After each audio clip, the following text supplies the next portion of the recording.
Cari fratelli e sorelle, buongiorno. Dear brothers and sisters, good day.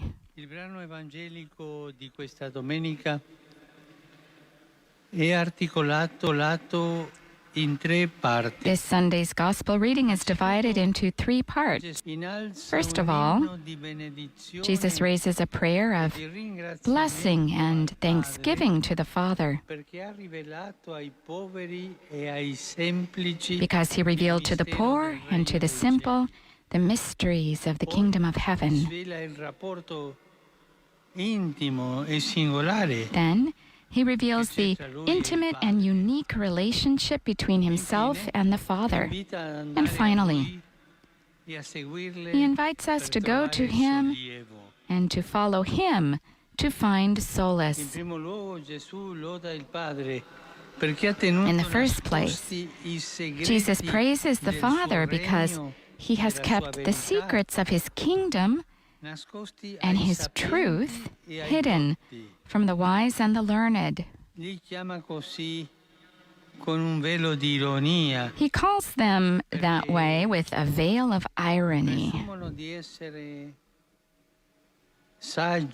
because they presume to be wise and learned, and therefore many times have a closed heart, whereas true wisdom comes from the heart.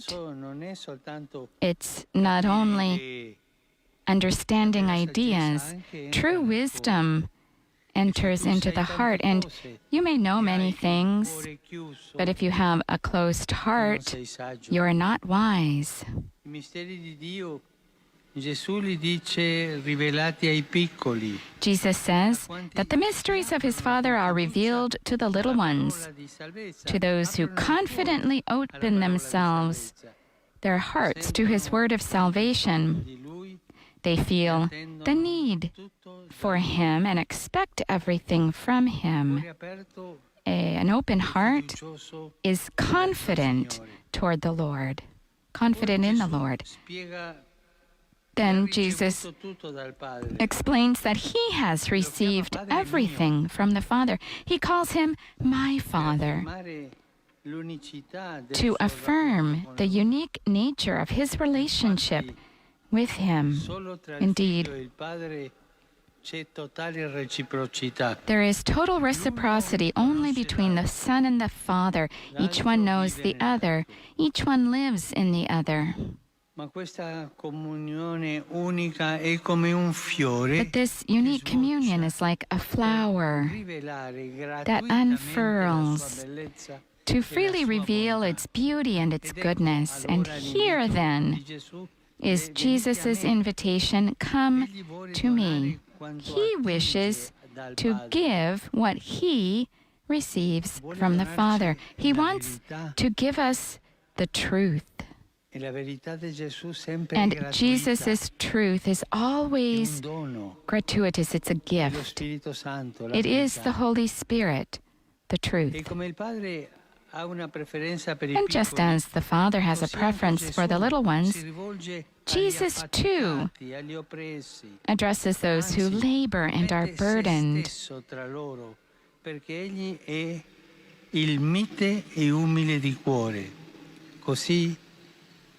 In fact, it is because He is meek and humble of heart. It is the same in the first and third Beatitudes, that of the humble and poor in spirit, and that of the meek, this meekness or gentleness of Jesus. Né semplicemente una vittima, ma è l'uomo che vive di cuore questa condizione in piena trasparenza all'amore del Padre, cioè allo Spirito Santo. Egli è il modello Jesus is the model of the poor in spirit and of all of the other blesseds in the gospel who fulfill the will of the Father and bear witness to His kingdom. And Jesus, meek and humble, He's not a model for the resigned, nor is He simply a victim, but he is the man who lives this condition from the heart. Il ristoro che Cristo offre The refreshment that Christ offers agli to the oppressi weary and non è un oppressed sollievo soltanto psicologico is not o it's not a merely psychological solace or a lavish handout, but the joy of the poor who are evangelized and are builders of the new humanity.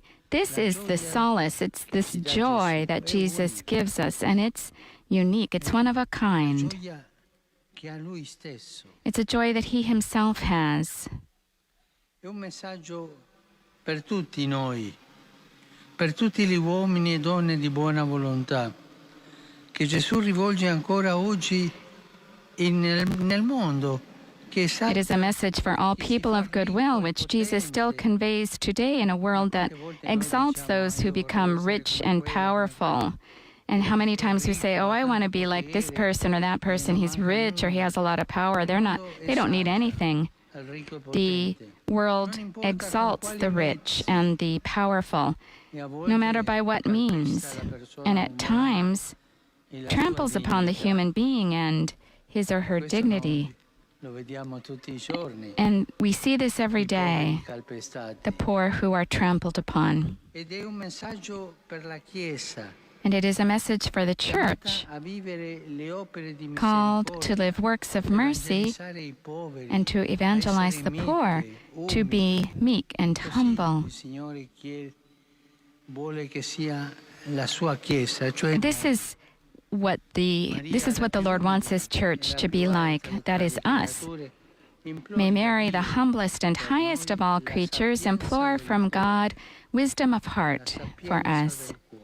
Wisdom of heart, that we may discern its signs in our lives and be sharers in those mysteries which, hidden from the proud, are revealed to the humble.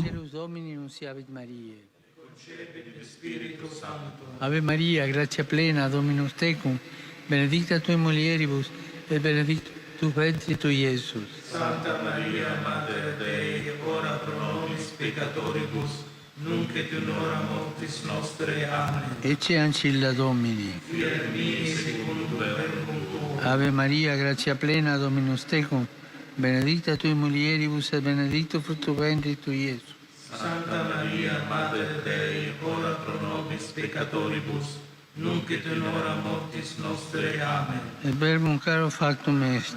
Habitavit in nobis. Ave Maria, gratia plena, Dominus tecum, benedicta tui mulieribus, et benedictus fructus ventris tui, Iesus.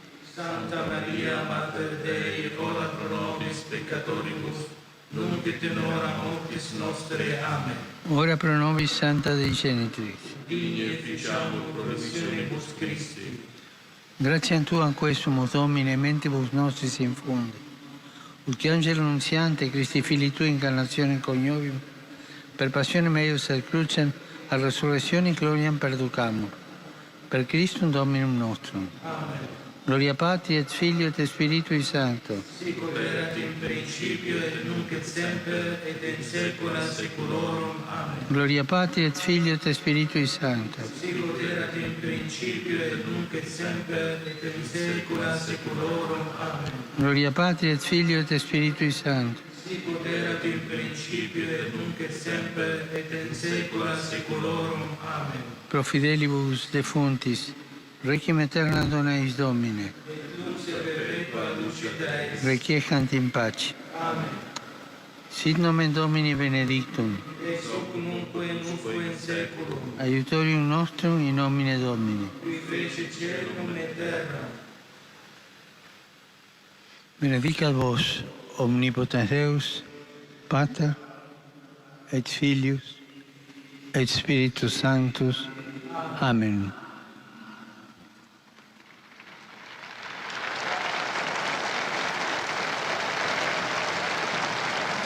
Cari fratelli e sorelle, questa settimana Dear brothers and sisters, this week, the United Nations Security Council adopted a resolution which proposes some measures to deal with the devastating consequences of the COVID-19 virus, particularly for areas in conflict zones. The request for a global and immediate ceasefire, which would allow that peace and security necessary to provide the needed humanitarian assistance, is commendable. I hope that this decision will be implemented effectively and promptly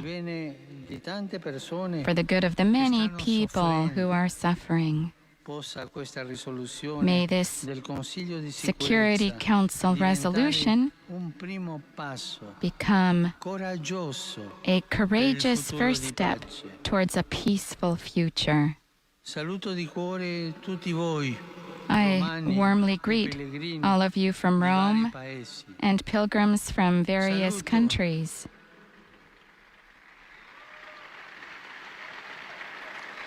Saluto in particolare I polacchi.